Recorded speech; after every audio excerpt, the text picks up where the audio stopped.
ஒரு முதிய பெண்ணுக்காக உலகத்தை காக்கும் பரமசிவன் தன் தோளில் மண் சுமந்தார் என்றால் நம்புவீர்களா?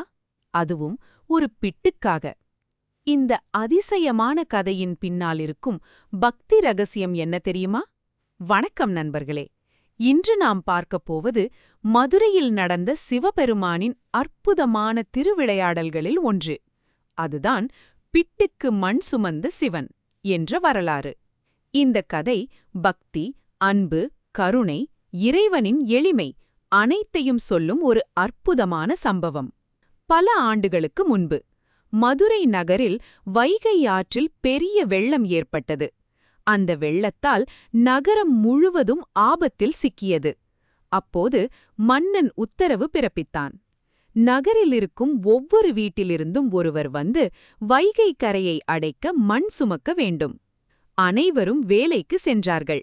ஆனால் அங்கே ஒரு ஏழை முதிய பெண் இருந்தாள். அவள் பெயர் வந்தி. அவளுக்கு யாருமில்லை. மண் சுமக்க அனுப்ப ஆளே இல்லை.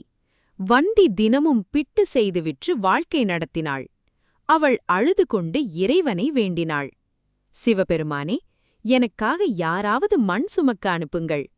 அவளின் உண்மையான பக்தியை பார்த்த சிவபெருமான் ஒரு சாதாரண கூலித் தொழிலாளி போல வேடமிட்டு வந்தார். அவர் வந்து கேட்டார், அம்மா, நான் உனக்காக மண் சுமக்கட்டுமா? எனக்கு கூலியாக பிட்டு கொடுத்தால் போதும். வந்தி மகிழ்ச்சியுடன் சம்மதித்தாள். சிவபெருமான் பிட்டு வாங்கி சாப்பிட்டுக் கொண்டு மண் சுமக்க சென்றார். ஆனால் அவர் வேலை செய்வதற்கு பதிலாக தூங்க ஆரம்பித்தார்.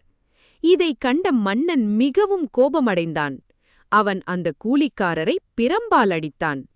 ஆனால் அந்த அடிப்பட்டது ஒருவருக்கு மட்டும் இல்லை.